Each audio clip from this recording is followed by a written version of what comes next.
Fluminense pode ter surpresas hoje à noite contra o Alianza Lima lá no Maracanã e vamos falar muito também sobre a chegada de Thiago Silva ao Fluminense. Tem parcial de ingressos comercializados para sua apresentação, tem apelo da Belle Silva, esposa do monstro, e tem jornalista rasgando elogios ao zagueiro tricolor. Vamos falar sobre tudo isso nesse vídeo, então deixa o seu like aí embaixo, se inscreve no canal, ative o sininho para não perder nada do que a Central posta e vamos para as notícias. Sim, teremos casa cheia, teremos Maracanã lotado para receber o Thiago Silva de volta no Fluminense. A apresentação do monstro vai ocorrer no próximo dia 7 de junho, lá no Maracanã. Vai ter show do Sorriso Maroto, banda de pagode muito conceituada, que são amigos do Thiago Silva, por sinal, né? O Sérgio Júnior, que é integrante da banda, torcedor do Fluminense também, né? Falou sobre isso, né? Que é muito próximo do Thiago, e ele, como tricolor, fica muito feliz em poder participar de um evento dessa magnitude. E o Fluminense já confirmou que temos mais de 40 mil ingressos comercializados para esse evento, tá? É praticamente tudo esgotado, torcida tricolor prometendo lotar o Maracanã. Vale lembrar que a maior apresentação de jogador, né? Evento de apresentação de jogador, o maior público que teve foi 50 mil lá no São Paulo, a apresentação do Luiz Fabiano, quando ele retornou por lá. Então o Fluminense pode, né, bater esse recorde aí com a apresentação do Thiago Silva, e se depender da Belle Silva, esposa do jogador, isso vai acontecer, tá? Ela apareceu nas redes sociais dela, lá no Instagram, fazendo um apelo para o Fluminense liberar mais um setor, liberar mais ingressos, para que a gente possa lotar o Maracanã. Se liga aí no que ela falou. Então é isso, eu vim aqui pedir encarecidamente para o Fluminense Futebol Clube liberar aí o setor para o pessoal comprar, porque a procura tá grande, todo mundo quer estar no Maracanã para receber o monstro. Por favor, Fluminense, libera. Pedido aqui, ó, da mulher do monstro, da monstra. Sacanagem. Mas é isso, tá bom, gente? Tô aqui pressionando pra ver se liberam, pra gente poder estar junto nesse dia que vai ser, nessa noite, né? Que vai ser top, vai ser inesquecível pra vocês e pra gente também. Beijo. Aí então, né, a Belle Silva fazendo esse apelo, né, para que o Fluminense libere mais um setor, né? No caso tá falando ali do setor norte, que até agora não abriu para comercializar, né? E ali tem mais 20 mil ingressos. Caso o setor norte abra por completo, tem mais de 20 mil ingressos ali para conseguir. Daria para botar aí mais de 60 mil pessoas no Maracanã nesse evento. Fica aí o apelo da Belle, a gente assina embaixo nesse apelo, né? Para que o Maracanã esteja lotado para a gente receber o Thiago Silva, bater esse recorde. O Thiago Silva merece, o Fluminense também. E falando sobre a chegada dele no Fluminense, né? Você vai vendo nas redes sociais muita gente começando a sangrar. O português, claro, é esse, né? Thiago Silva é um grande zagueiro, talvez o melhor zagueiro da história do futebol. Tá chegando no Fluminense, aí o pessoal começa a falar de que tem 40 anos, que veio para se aposentar, isso e aquilo. A gente viu muito nas redes sociais dos vascaínos querendo comparar o Thiago Silva com o Felipe Coutinho, né? Dizendo que o Felipe Coutinho era uma contratação de mais peso do que o Thiago Silva.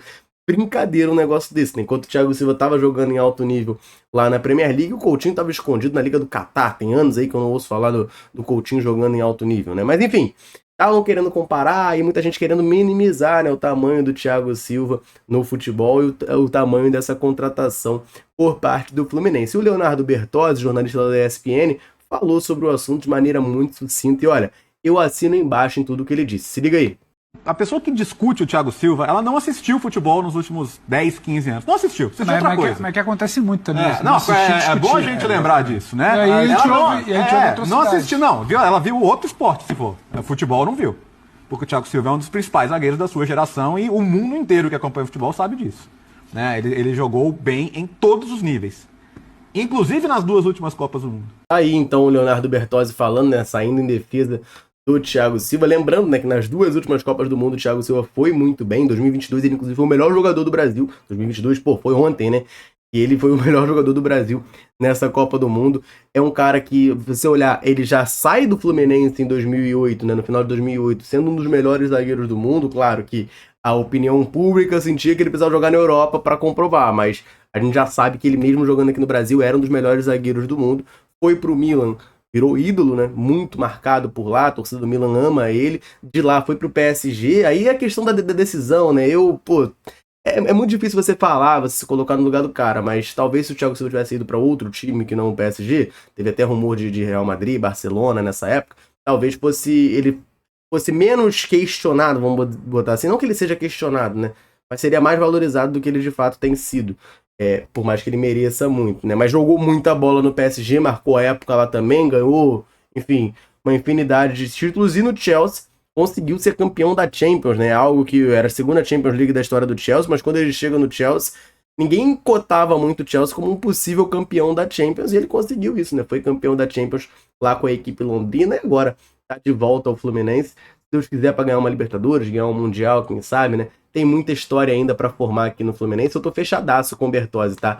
Quem discute o Thiago Silva, desculpa, não viu futebol nos últimos 15 anos. E tem uma informação rapidinha para trazer aqui para vocês. Essa pode ser um pouco triste. Pode ser um pouco triste porque a torcida tricolor quer sonhar, né? Tá? Tem o Marcelo, chegou o Thiago Silva, e o torcedor tricolor, se você acompanhar as redes sociais, ele não para de sonhar com grandes contratações, mais nomes de peso chegando no Fluminense. Mas essa notícia eu confesso para vocês que aí é jogar uma aguinha no nosso chope. Mas antes, eu vou rapidinho lembrar você que tá aí assistindo de correr no comentário fixado desse vídeo, porque lá tem o link do canal da Central Fluminense no WhatsApp. Então você vai clicar no link do comentário fixado, vai abrir lá no seu WhatsApp o canal da Central, no canto superior direito tem o botão seguir, você vai clicar lá e vai fazer parte do canal da Central para saber tudo o que está acontecendo com o Fluminense em primeira mão lá no seu WhatsApp, combinado? Então eu vou ficar te esperando por lá e vamos para essa informação que o Caio Blois lá do Trivela, né, bota essa aguinha no nosso chope, torcedor tricolor, como eu posso dizer, criando essa expectativa. Claro que, em certa maneira, a expectativa é mais sonho do que realidade, né? Mas de ver outros grandes craques pintando no Fluminense nesse meio do ano, né? Aí surgiu um boato, um rumor de que Marcelo e Thiago Silva teriam tido um jantar com o Ángel Di Maria, meio-campista, atacante argentino, né? Está no Benfica, né? Tá em final de contrato com o Benfica, mas jogou com o Thiago Silva no PSG, jogou com o Marcelo no Real Madrid, e eles teriam feito esse jantar, né, para tentar convencer o Di Maria a vir para o Fluminense, tá? O Di Maria, a gente sabe, tá saindo do Benfica. Ele tinha a prioridade de jogar no Rosário Central, que é o clube que o formou lá na Argentina. No começo do ano, inclusive, a gente trouxe essa informação aqui, o Fluminense tentou a contratação do Di Maria, só que o Di Maria, à época, recusou vir para o Fluminense porque o seu objetivo, seu foco era jogar no Rosário. Depois disso, aconteceram alguns problemas, né? A família do Di Maria foi ameaçada lá na Argentina, disseram que se ele fechasse com o Rosário Central, enfim, ia dar problema, tal, e o Di Maria desistiu de jogar por lá. E aí ficou nessa coisa, para onde que vai o Di Maria, para onde que não vai?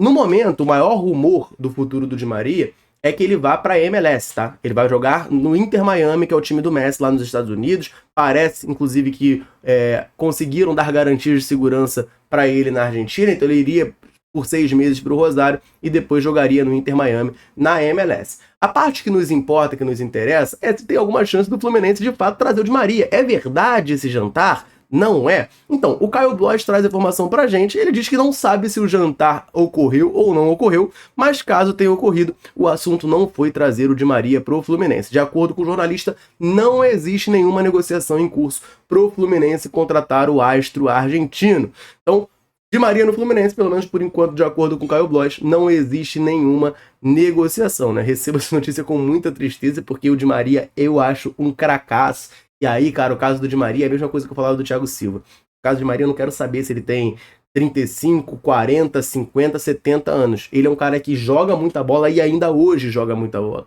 O Di Maria tem números fantásticos lá na Liga Portuguesa, jogou Champions com o Benfica essa temporada e vem jogando muito bem. Então é um cara que, assim, mesmo tendo lá 36, 37, se eu não me engano, é um cara que valeria a contratação. Ao meu ver, valeria muito a contratação. Claro que eu entendo a preocupação de quem fica, mas o asilo tricolor.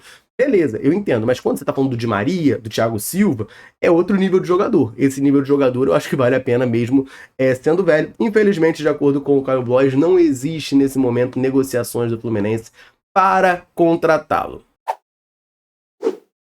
E hoje tem Fluminense e Alianza Lima, última partida da fase de grupos da Copa Libertadores da América. Eu tenho algumas informações importantes desse jogo para trazer para você nesse vídeo. Só antes, rapidinho, aproveitar para dar aquela moral para a galera sempre ligada aqui na Central, sempre nos dando aquela moral. Em todo vídeo eu convido você que está aí nos assistindo a deixar um comentário aqui embaixo me falando o seu nome e de onde você nos assiste. A gente gosta muito de saber até onde nesse mundo gigantesco a Central Fluminense consegue alcançar. Galera, chega junto, deixa um comentário. Sempre que a gente pode, a gente vem aqui e manda aquele abraço. Nesse vídeo eu vou mandar um abraço pro Marcos Afonso, do Rio de Janeiro, pro Brívio, pra Ágata e pra Débora, lá de Canela, no Rio Grande do Sul, ligados na Central, pro Manuel Caetano, de Natividade, no Rio de Janeiro, pro Alexandre, de Curitiba, pro Paulo Salvador, de Santíssimo, aqui no Rio de Janeiro, e pro Robson, de João Dourado, na Bahia. Um abraço pra galera ligada aqui na Central e o convite para você, tá? Quer que a gente mande um abraço, um salve e cite seu nome aqui no vídeo?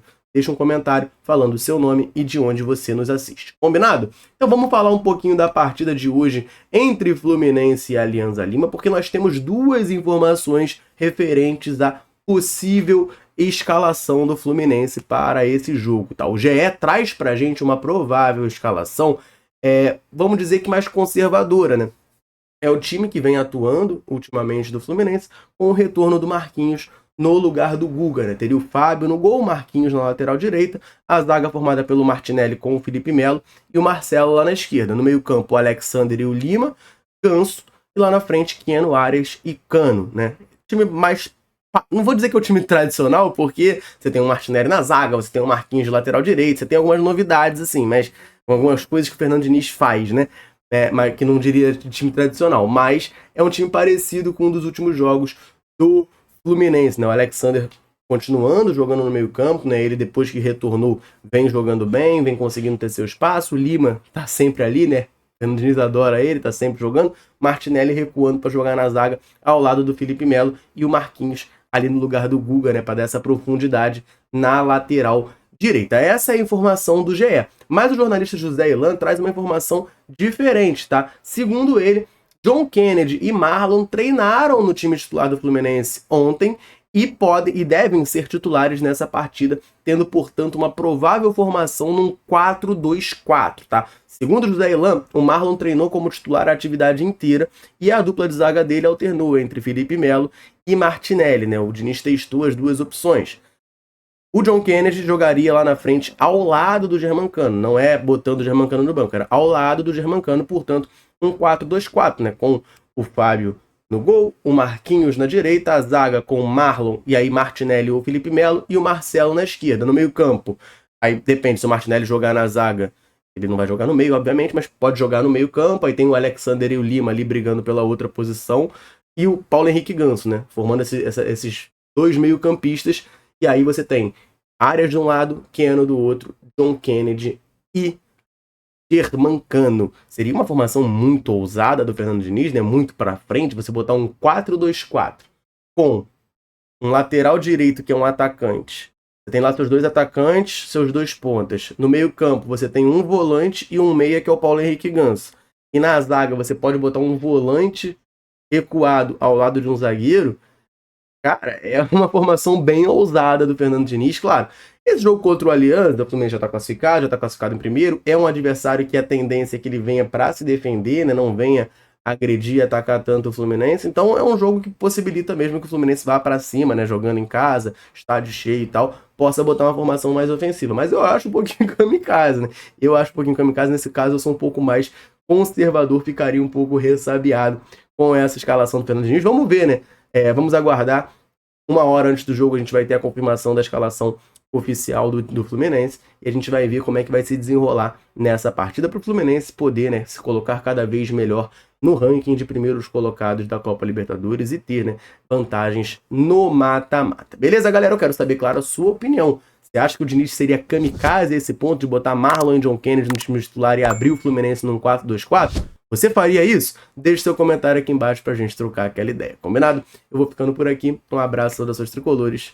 Tamo junto.